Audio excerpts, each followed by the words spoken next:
the one, the only AJ Ferrari. First and foremost, what do we got going on here with this thing blinking on us? Charging my energy.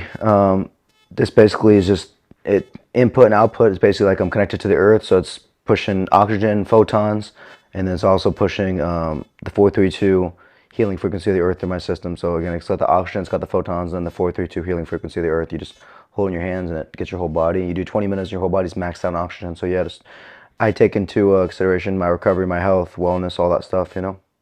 I'm gonna pretend like I know what Earth photons are and all that stuff.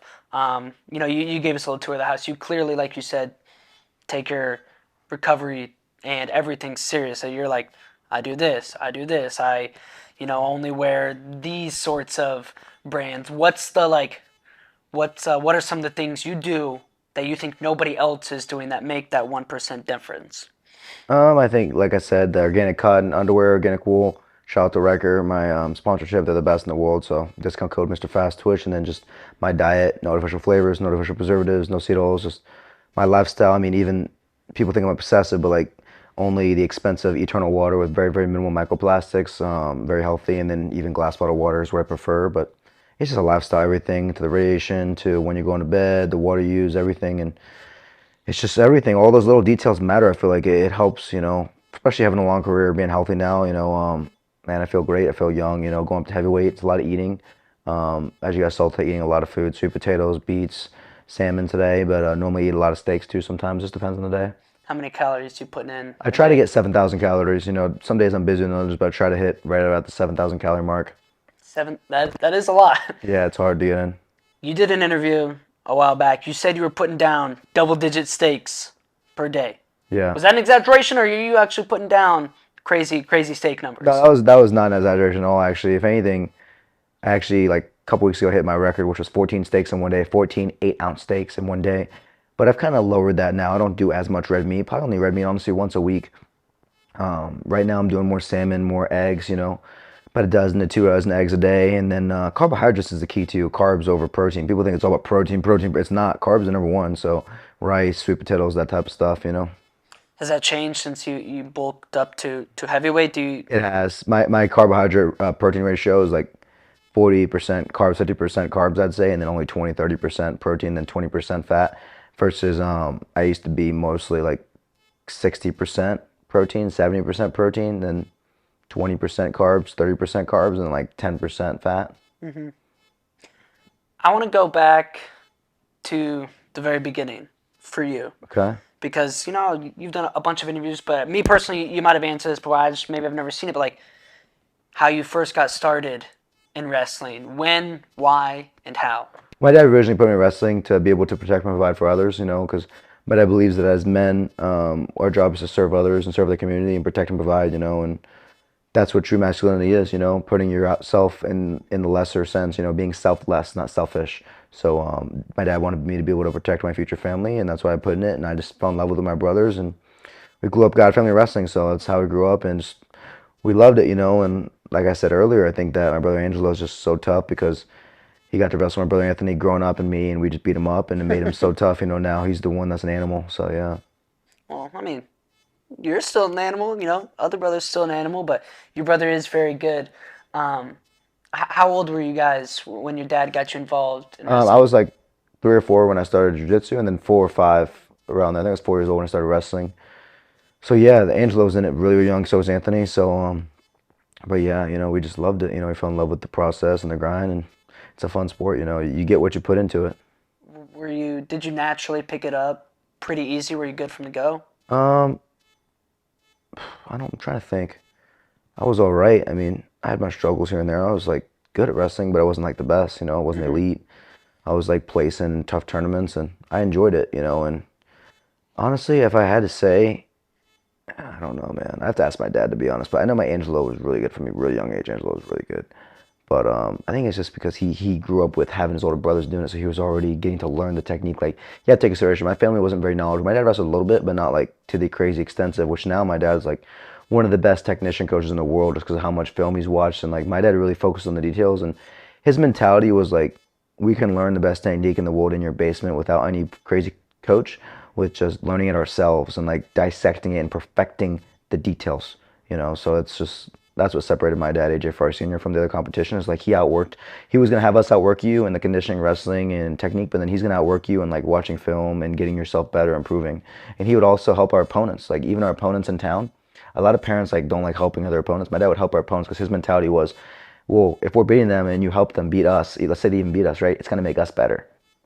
So his mentality was always like God's gonna give us on the back end, and like that's why our family's blessed is because like our family's been through a lot, as you guys have seen. I mean, the ups and downs of my mistakes and certain things that have happened in my life, and me just learning from them. Not getting put in those type of situations. Not that I did anything wrong, but I made decisions that in God's eyes were wrong. Were they legally wrong? No. But in God's eyes, I'm not proud of it. So I think learning from that and growing as a person is very important.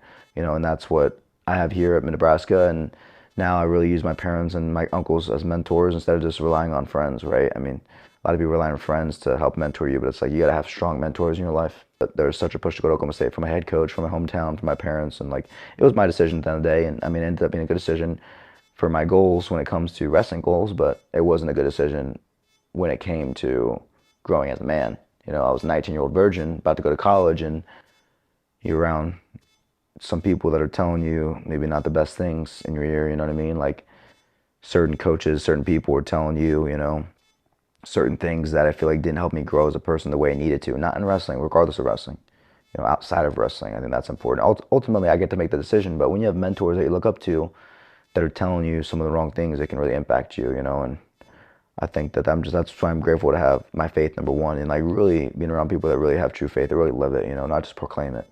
So that's important for me, and I fell victim to that, to being around coaches that were the best coaches in the world, but they weren't having the biblical fruits, right? Of that sense of discipline, and they're telling me to do one thing, but they're not doing it themselves. And no, I wish all those guys nothing but the best, but just some of them, I feel like pulled me in that direction. And at the end of the day, it's my decision. I listened to them. I was a grown man. I was 19 years old, but if I could go back and change it, I don't know. Interesting to think about. You went through a lot of Because stuff. I almost did come here too. Remember that back in 2018, 2019. So think about the trajectory of my career if I would have came here versus coming there. So you never know how things would have changed, how things would have been different. I mean, maybe I wouldn't won a national championship here. Maybe I would have taken second. Maybe I would have dominated even more. Who knows? But yeah, it's different. I just think that for me, it's bigger than wrestling, right? Wrestling comes and goes. Wrestling matches, it's great. You're national champion. You're this and that. Oh, someone's Olympic champion. This and that. Greatest American wrestler ever. You're not the greatest. You suck. Whatever. But it's like, for me, there's a lot bigger things to life than just wrestling matches. And like I used to idolize wrestling so much. Like the second commandment, thou shalt not pray to any idols, is not just talking about physical idols of, oh, I'm going to pray to this idol that's a false god. It's talking about idols. If you value anything above your faith in the Lord, God's going to teach you a lesson in that aspect, and God disciplines those who he loves. So I was disciplined for that reason, and I think that, yeah, just, I don't know. I just think that's important to hang around good quality people and not just get caught up in the crowd of partying, drinking alcohol. Like that's just, I'm so grateful to be in a crowd here where like, I really don't think anybody in the starting lineup drinks, regularly or drinks at all, and they live that discipline, they're not drinking, they're not smoking weed, they're living a clean lifestyle. And like, I didn't have that in those other areas, I didn't have that level of discipline in area. Like all my friends were out drinking, all my friends were out partying, and the guys looked up to were partying, all my mentors were partying, and I was still winning too. You have to take consideration. I was so far ahead. I was such a great athlete that I was still dominating, so, but again, like I said, it's like, if I'm gonna have to sacrifice who I am as a person and my salvation with the Lord for some temporary trophy, that's temporary gratification. I could go outside and die right now in a car wreck, and then that's it. And those national championships aren't coming with me to God's kingdom. What's gonna come to me is God's salvation, right? The lessons I've learned, the testing of my faith. So I'll let you ask more questions, but like that's really where I've had to learn, like to like look for coaches that really care about me, like regardless of how I do on the wrestling mat. They care about me, especially like Coach Tervel, Coach Manning, Coach Snyder. Like they care about me regardless of what I win. They care about me. How is he growing as a person? How is he developing in his character? Is he continuing to develop? Because at the end of the day, remember, there's no such thing as staying the same. You're always getting worse or you're getting better. You're always growing your faith or you're falling away from your faith, you know? So it's constant. Same thing in wrestling, same thing in life, same thing in your faith. So it's just every aspect of your life has to be improving, and that's why, like, for me, it's like, I tend to get sidetracked when I have a bunch of extra time on my hands, which like you guys see my schedule, I have no time. Like everything, every second matters. Whether I'm eating, whether I'm lifting, whether I'm wrestling, whether I'm doing cardio, whether I'm stretching, whether I'm doing recovery, every single aspect, matters. Those struggles you went through at Oklahoma State as a freshman were very public, right? Most Well, there as a sophomore member, because freshman, sophomore, right, sophomore. right after your freshman year.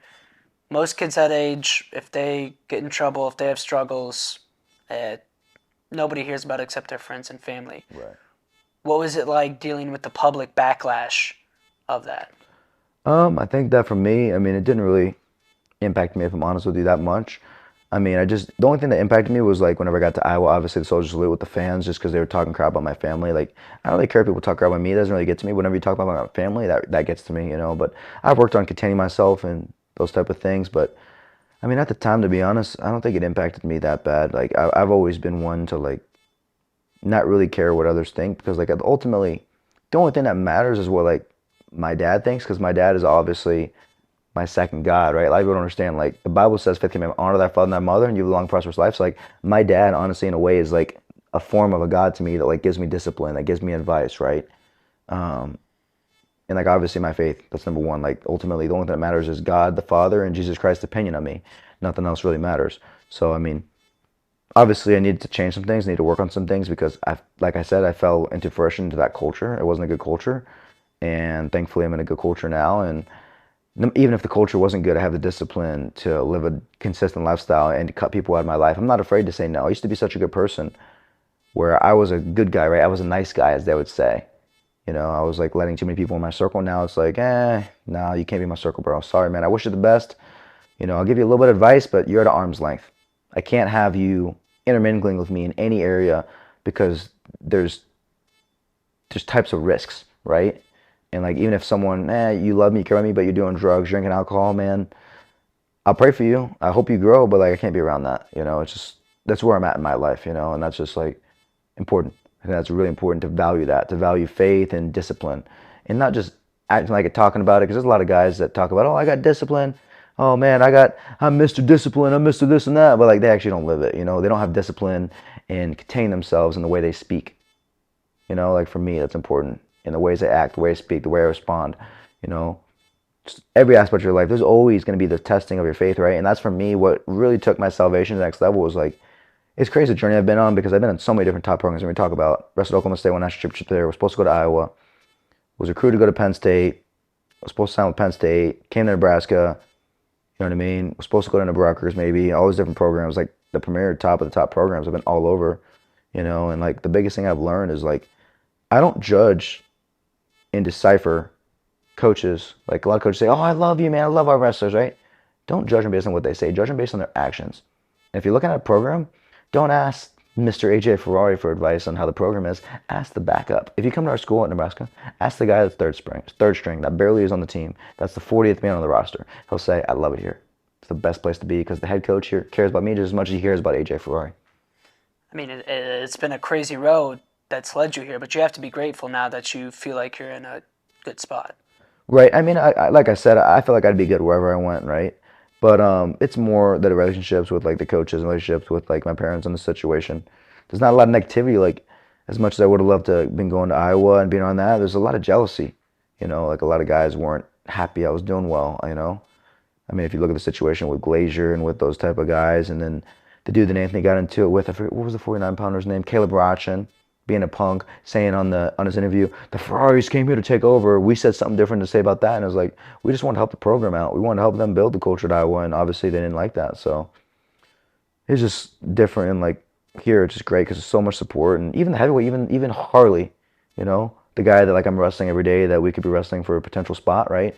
He's respectful of me, I'm respectful of him. We help each other out. We train in the room. We care about each other, right? It's not a relationship where he hates me, I hate him. We understand. We mutually hope that we achieve our goals, and it's like just a different level of respect between me and him, between like the relationship with me and Zach Glazier. Zach Glazier just being a punk and just never wanted to wrestle me in the room, and then talking crap about me in the match, like saying personal stuff to me to get a rise out of me. And then obviously it was my fault because I didn't contain myself. But like, there's just certain things I feel like as a coaching staff, they really do a good job here of like keeping the team tight knit, and like anybody that's a snake, like they don't tolerate that. Like you guys saw today, my jewelry. I left my jewelry in my locker room, my 14 karat gold rings, diamonds, my necklace, like $1,000 of jewelry in my locker, unlocked. Did you guys see that? It was unlocked the whole time, and everybody knew it was there. I'm not. This is the only locker room I've ever been in my entire life. High school, didn't do it. College, Oklahoma State, nope. Iowa, nope. Any other program, nope. It's the only program I've ever been able to leave my jewelry in. And the coaches told me here, they're like, yeah, we don't deal with that. Just leave your jewelry here. No one will take it. And like I tested, I left my nice bracelet and my watch and everything. And like the first week, I was like, wow, okay, weeks gone by. Now it's been like 3 months, 4 months, nothing's been taken. It's like, yeah, this is a culture here that's like different. You know, the guys care about each other, and like the fact that no one's stolen from me, especially with all this nice jewelry and everything, and guys leave out rings, cash. You know what I mean? Like you don't see that in other programs. You hear, oh, someone's stealing this, but it's like the guys literally here genuinely have love for each other. Like we genuinely care about each other. Like me and Kate have a great relationship. Kate Zayola, his family, the Zayolas, great family, and it's just like we care about him. I care about his development as a man. He cares about my development as a man. You know, and we just want to accomplish our goals again. Like I said, outside of wrestling in all aspects of our life. You know, so that's important. You mentioned the incident at the Soldier Salute when that happens, and ultimately Iowa says, "All right, you're not joining the team after this." What kind of goes through your brain, right? Is it like, all right, I'm on to the next program, or was it like it's time to take a step back and reevaluate if I want to do college wrestling or if I want to go Division 1, or what was the process sort It of was just immediately like what after you said. that? It was really reevaluate what do I want to do. I mean, I was fed up with wrestling, just the whole match. Felt like Glazier was stalling. There was no action. I try to like I wrestle. We wrestle for entertainment, right? The whole point of sports is entertain. You know. So if it's a 0-0 match and this guy's stalling, I felt like the whole match was nonsense. But it is what it is. You know. And for me at the time, I was like, man, I'm tired of wrestling. I was so fed up. I was like, I want to do MMA. Like regardless of whether I'm in the university or not, I was like, I'm so fed up because the way this match went, the Iowa fans and the coaches still wanted me. They knew that like I apologize for the incident because of fans, but like at the end of the day, I think that the athletic director and the president of that school are really, really liberal, you know, and they were like, you know, we're not going to have it, you know, even if you apologize, even if you change. But yeah, like I said, the social salute was interesting. I mean, I was crazy, right? It made headlines. I mean, I don't think anybody will ever forget the social salute. That was crazy, right? Especially not only just giving the fingers, but the whole splits and everything. But I was You got to just, admit that the splits into the boot is a crazy move. yeah, I don't even know where it came from. It wasn't planned. It was all like, I was just so angry because what Glazier said to me, personal stuff, and then the fans yelling stuff at me, like these supposed to be my fans. It just got to me. It was just so much. I was just like really frustrated, and it felt like betrayed. Like they're supposed to be my fans. I came here, transferred here to come to this university, you know, and honestly hurt in a way. And I was just angry, and that's when the whole thing happened, you know. Do you think people still kind of have it out for you, want to see you fail?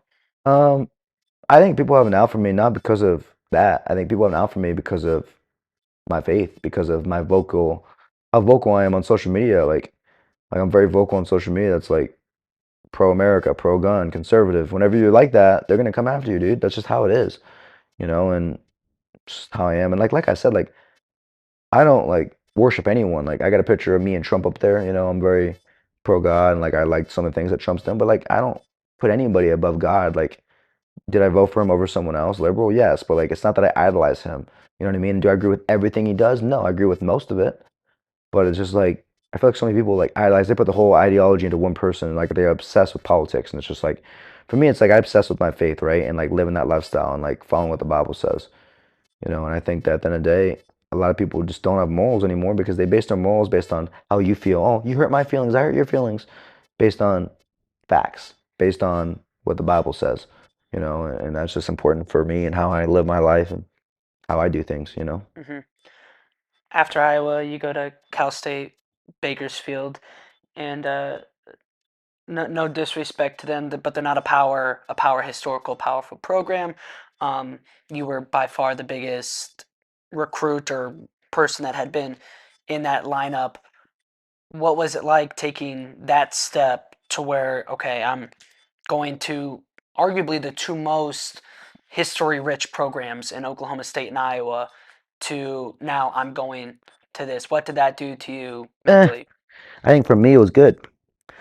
You humble yourself. You know, at the time I needed to be humbled, and sometimes when you're struggling with the Lord, you have to be humbled in order to learn these lessons. So I had to be humbled and get put in a situation that was a good situation, but wasn't an Oklahoma State situation where I had the partners. But the thing was, is the resources I had at Cal State, they weren't the wrestling resources that I had, right? At Oklahoma State, at Iowa, here. But what I did have is I had mentors that really cared about me. I had mentors around me that genuinely cared about my development, and that's where I took that year to develop as a person. Like, if you watch my wrestling skills, like, I got my timing back a hair. My timing was still off the whole NCAA season because I have partners, but like, if you look at wrestling wise, I didn't get that much better. I've improved here in 3 months more than the whole 2 years at Cal State.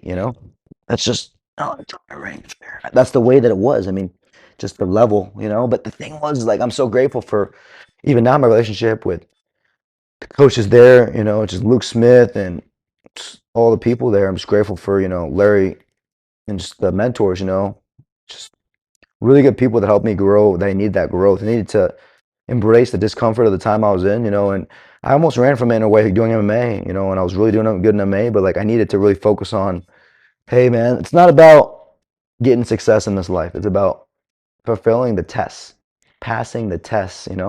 God's testing your faith, and you have to be disciplined in the fact that He wants you to learn from these things. That's important, and I think that that's what makes your family strong. Our family is so strong because like we're all different places, and we would love to all be at the same program, but like the way things have worked out hasn't worked out that way.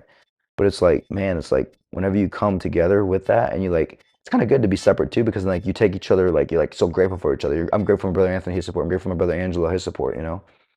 Sometimes when you're together, you take it for granted. It's the strength of like real love, like a brother that would do anything for you. Because like a lot of brothers, they're cowards. Like my brothers aren't cowards. They're men that live with integrity.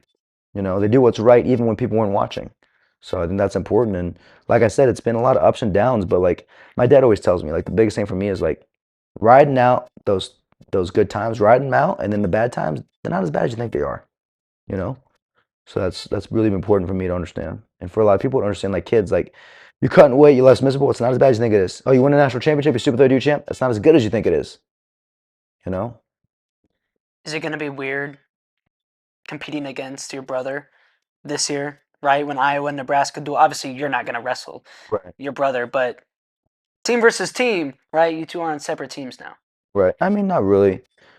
I think that it's just wrestling at the end of the day. We're not the same weight class, and I mean it's just a sport that we're in right now. It's just the way things are with transfer portal, NAL. Certain things change it. It changes the whole landscape of the way wrestling is, and like I said, I think it's gonna be a good duel, man. It's gonna be crazy wrestling Iowa versus us. It's just gonna be such a fun, electric duel. I can only imagine. It's the fans. I can only imagine some of the things people are gonna be saying, and then just getting the fans going. It's gonna be nuts. I'm just excited for it. And that's the thing for me is like I look forward to that type of environment where it's like I think that's where you grow when you learn to when you learn to like strive and like compete in chaos when it's crazy when you got the fans against you this and that. Thankfully, I'll be at home, so the fans won't be against me. But that'd be crazy if like we had Carver next year. That would be nuts. But our arena is pretty electric because it's the nice thing about Nebraska Arena versus Carver is like they're on top of you. Like Carver's more spread out. The Nebraska Arena is like literally right on top of you. So like the fans, they feel like they're like on you, and like I feel like that's more pressure when they're on top of you versus when they're spread out. It's like, it's cool, but like when you're right here and there's a fan 10 feet away from you, it's a little bit more, I feel like, of a Right. of a threat than if they're like 50 feet, 100 feet. Like whenever you have the stadium where it's separated, they're not as close to you, and they kind of separate it. So I like um I like having that where like I'm tested, because at the end of the day, like obviously you guys have known certain things, people said things to me, and it got to me whenever the fans said things to Social Salute, but like now it's like, hey, are you gonna continue to grow from that? So that's just important. Now, Iowa's going to be at national duels. Obviously, you guys are there too, so theoretically you could hit there if the bracket plays out that way. But I'm sure you're going to be hearing it from Iowa fans at that event. Have you prepared yourself for that? Um, I prepare myself for anything, for the worst case scenario, for craziness, for madness, so I'm not really too worried about it. For me, it's like I don't even engage. Like I used to engage with some of the fans, I just don't engage with them. And at the end of the day, like I've said in my past interviews, you can't beat evil with evil, right? You can't beat hate with more hate. You can only beat hate with good. You can only beat evil with righteousness, with goodness, right? So that's what has helped me is like people get lost on like they hear like these quotes, like you hear like a quote from like famous people from back in the day, like what is that, the kung fu guy, what was the guy's name, Bruce Lee? Bruce Lee, like empty your mind. It's like, no, don't empty your mind. That's when Satan comes in. Fulfill your mind with Christ. And everything I try to do, I try to fill my mind with Christ, fill my mind with Jesus, what he did, his ultimate love, ultimate absorption of pain, right? Being able to endure suffering and learn from it and be grateful for it, because really that is what makes you a person. those difficult times are what grows you into who you are. You know, if I didn't have these times when I had hardships, I wouldn't be the man I am today. You know, and that's the beautiful thing is like I've grown so much from those hard times, right? You know, from the time at Cal State, from the time before that when I had a lot of people kicking me while I was in the dirt. You know, just like man, I'm just grateful to God for those opportunities. You know, and for having the opportunity to grow, you know, because it's better off that I had that than I fell into the ways of the world and then accomplished everything in the eyes of the world, Olympic champion, world champion, WBE superstar, UFC champ. But then at the end, if I'm selling out, if I'm being in the world, that's not the right way. We're supposed to be in the world, but not of the world. You know, and for kids, everybody out there, it's like, don't get caught up in this selling your soul for social media clicks. You guys see me, I put the Versace glasses on, I promote myself. It's my personality, right? I like having fun, I like grabbing attention. But number one, do not, remember, original sin is pride. Do not be prideful where I've got to be the center of attention, it's all about me. Be grateful for the people that helped you. No, I haven't gotten here by myself. It was AJ Ferrari Sr., it was my mom, Adriana, it was my sisters, my brothers, my family support, my Uncle Randy, Uncle Vinny, all my other family members, you know, a lot of support, you know, from a lot of good people. And again, like the faith, you know, like even though my parents always said, if you grow a kid up in the right way and true faith and discipline, they'll always come back. And like I fell off, but thankfully I came back. You know, it's just a matter of reading the word and like literally looking in the mirror and working on yourself and like not having people like for like certain things, like social certain things. Some people like look at your past like, look at these things you've done. How can you be a Christian? You've made these mistakes. It's like, that's Satan, the great accuser. Satan is always about, look at your past, look at this. You are not your past. You're who you are today, you know? So that's the thing that's like beautiful is like, man, maybe I did make some mistakes. Maybe I did used to be a crazy person, but like now it's like I'm just a Christ-minded person now. Everything I try to just look to Christ and everything, which isn't easy. It's not easy. People think that as a Christian it's going to be easier than it used to be. It's not. If anything, it's harder, you know? But the good thing is that there's hope. When you're living in your flesh and you're living in those ways, there's no hope. There's death, you know, and for now there's hope, you know, and that's what it is. As a Christian, as true followers of Christ, not just saying it, but living it, we just look for hope. And that is what ultimately we understand that this isn't it. That's why God allows there to be evil in the world. Crazy stuff. Car wrecks, people getting killed. The whole purpose of that is for God to allow Satan. Again, remember, God allows Satan to have his power on this earth, you know, but he wants to show Satan's world doesn't work. There has to be only the fruit of the Spirit: peace, love, joy, forbearance, kindness, gentleness. And then for me, I had all that except for one: self-control. The last fruit of the Spirit: self-control. You know, and that's what I've worked on is containing myself, self-control.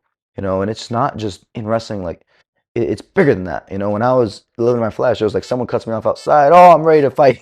You know what I mean? Now it's like someone cuts me off. Hey, have a great day. You don't know what that person's going through. Maybe his mom died. Maybe he's rushing to the hospital. You don't know.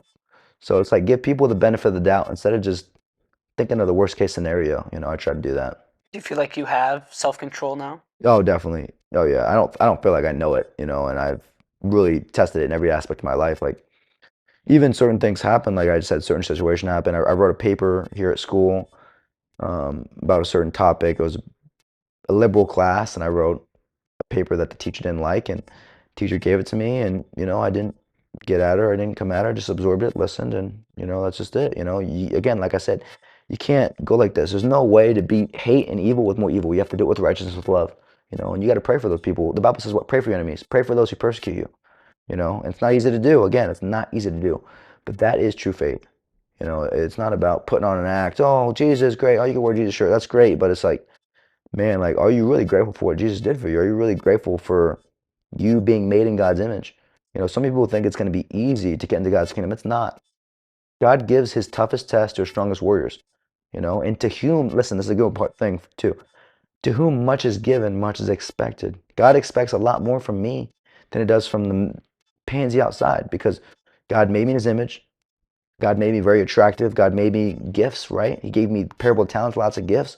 So like, I have to really be grateful for that and use that for his glory, for his plan, not letting Satan twist love and turn it into lust, not letting Satan twist, oh, I'm proud to be a son of Jesus Christ and being proud to accomplish things into pride, right? God doesn't say you can't be proud of what you've accomplished, but he's saying you can't have a proud look.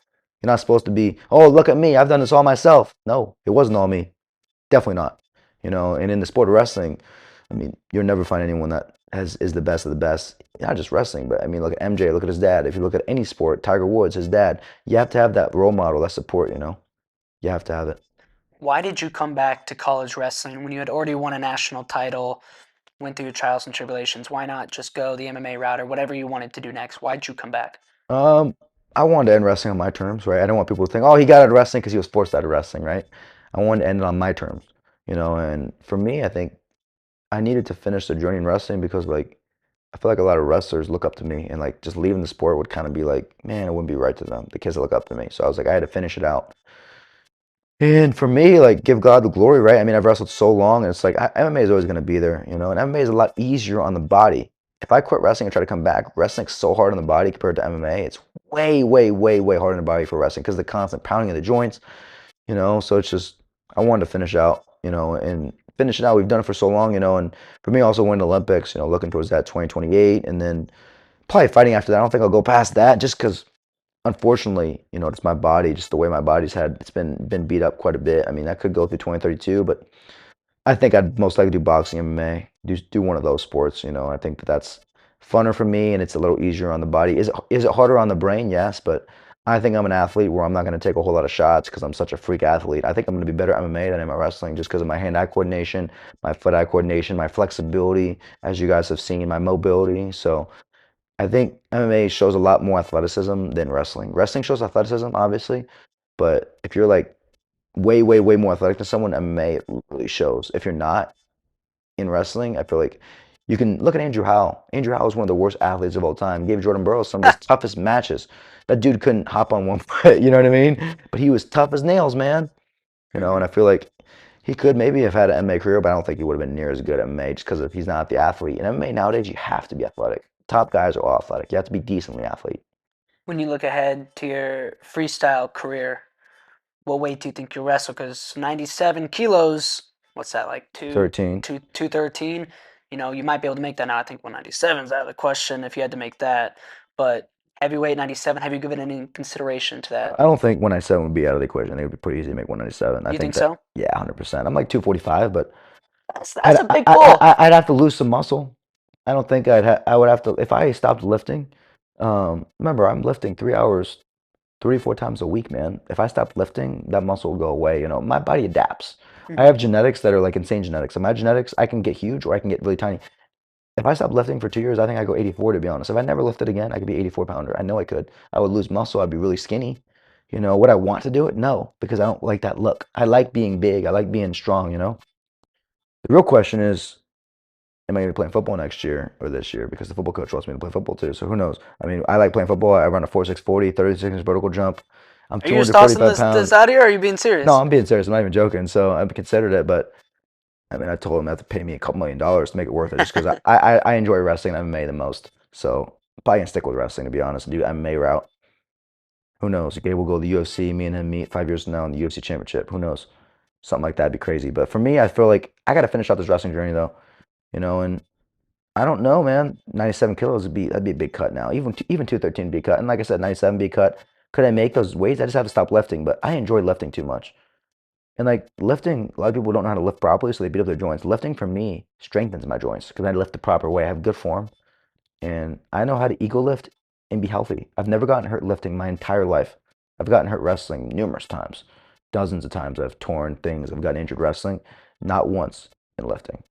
So I could do more functional patterns and go down to 97 actually if I wanted to. But for me, it's like I like heavyweight. It's fun, man. It's a fun lifting weights. It's fun getting big and eating. And I think after this year, definitely give me more time to get big too. So definitely stay heavyweight for sure. Because You think it'll get even bigger than 245? I probably, yeah, if I was doing over the summer, probably get to like 260. I think my body cap out like 250, 260. Just my frame. I don't want to get bigger than that because I lose a little speed. I feel like once I hit 250. But I don't feel an ounce slower than I was when I was at 197. I feel the same speed, Hmm. same quickness. Looking ahead to this year, you did the splits and the double birds at Cal State. Are you gonna have like a thing this year with Yeah. Oh, Nebraska? for sure, definitely. Yeah, I'm excited for it. It's gonna be really good. Keeping it secret till like first duel Yeah, or I'm something? gonna You wait bust it until out. the first duel. Yeah, All right. I like that. You've had a yeah, and lot. hopefully, like I said, I'll be healthy soon. I'm dealing with a couple of just little minor injuries, but I gotta just stay healthy. So I'm still lifting and training, getting through it a little bit, but I gotta get healthy to really be 100% to be competing because this time of year, this whenever you got to make sure you baby those injuries because it's not worth it to push through them. Because if it's later on, I'd be fine.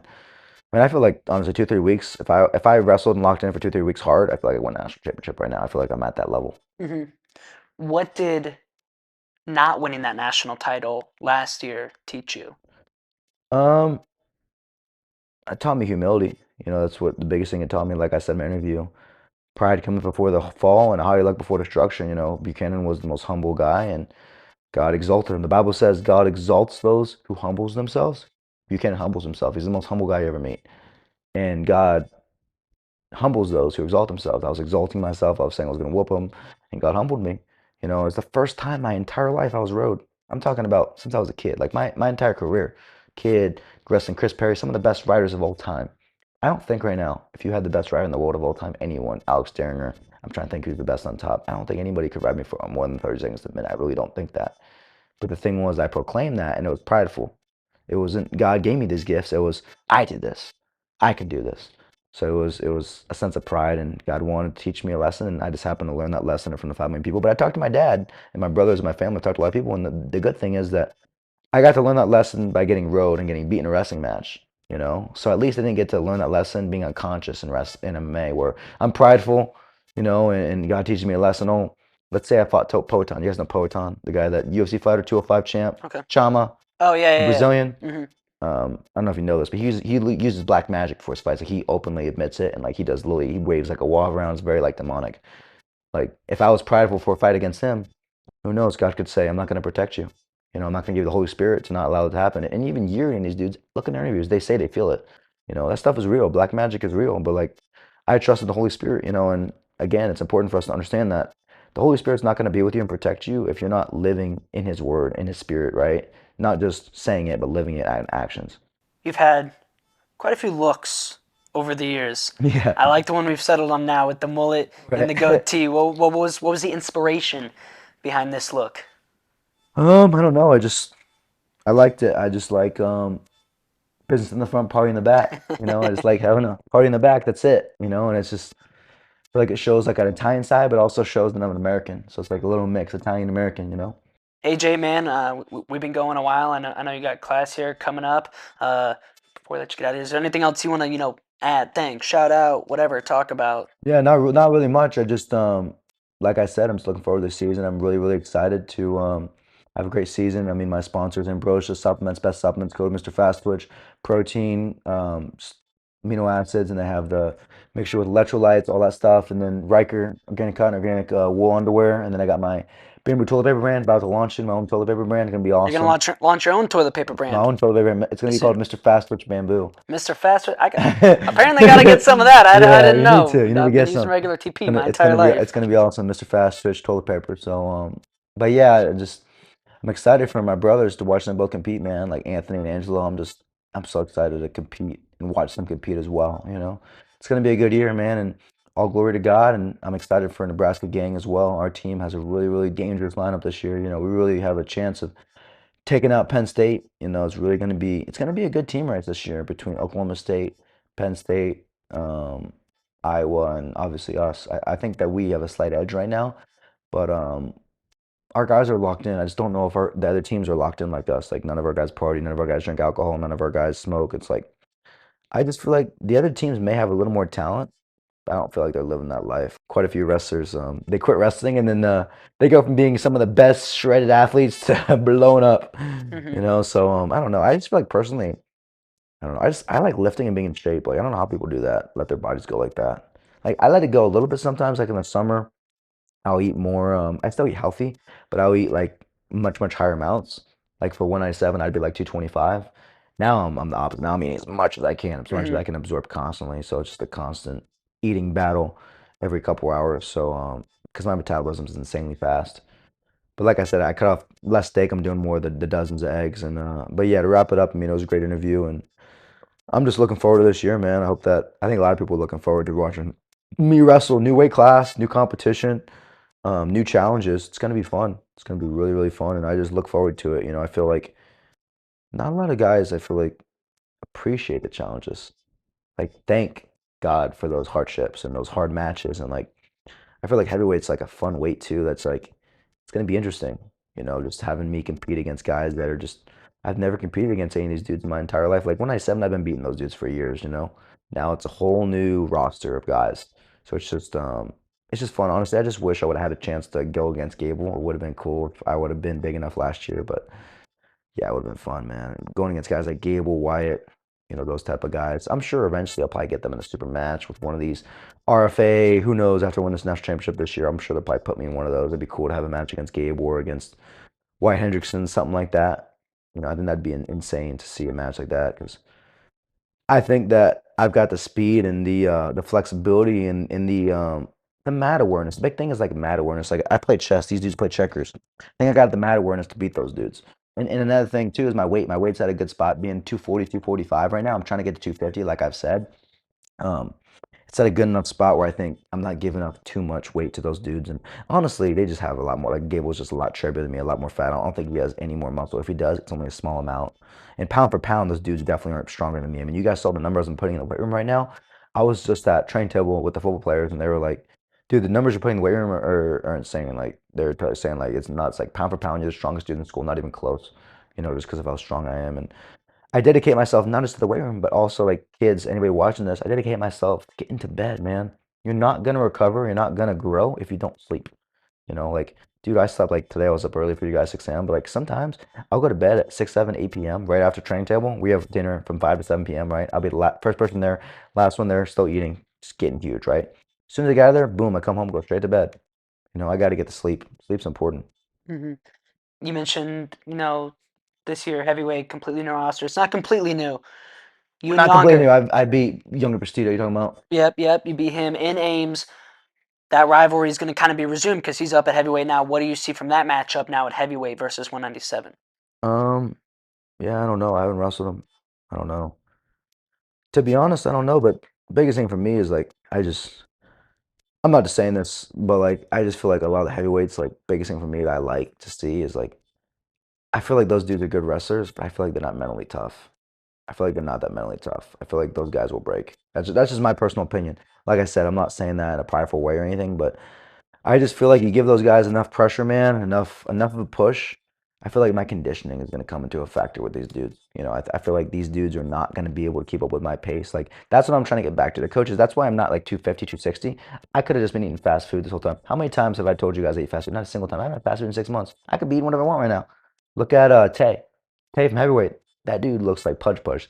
That dude's stomach was like this big, but like his coaches were like, get as big as you want. So my coaches here, their mentality, Travell and Coach Manning, their mentality was athleticism, speed. Speed kills, which is true. Speed does kill. So I think that I've maintained my speed. I haven't lost 1 ounce of speed. I've maintained my flexibility and I've put on solid muscle. I put on like, since going 97, I put on 2 pounds, 2 pounds of fat and like 20, 25, I think it's 27 pounds total of muscle. So like that's like straight, like healthy. So I think that my conditioning is really going to come into a factor in play. Like I think some of these heavyweights can stall for 30 seconds a minute. They can keep good position. But I think by the time that second period comes, especially with my top game too, like dude, I'm really I got Harley. Remember, Harley one of the best leg riders in the country, right? If I can get on him in the room in 30 seconds, I'm getting out from anyone.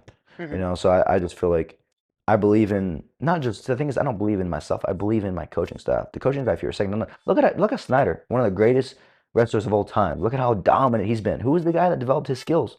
Terrell. Coach Terrell developed him. You know, and like you asked Snyder that, he'll tell you his number one attribute, who helped him jump levels, was Terrell. People don't give Coach Terrell enough credit. Coach Terrell is a world class. Like his technique is like insane. Like if it wasn't for Terrell used to be like a phenomenal athlete. He used to be the guy that was really nervous for matches. If he would have gotten rid of that earlier and learned and grown in his faith earlier in his career, he would have been lights out. He would have been multiple time Olympic champion.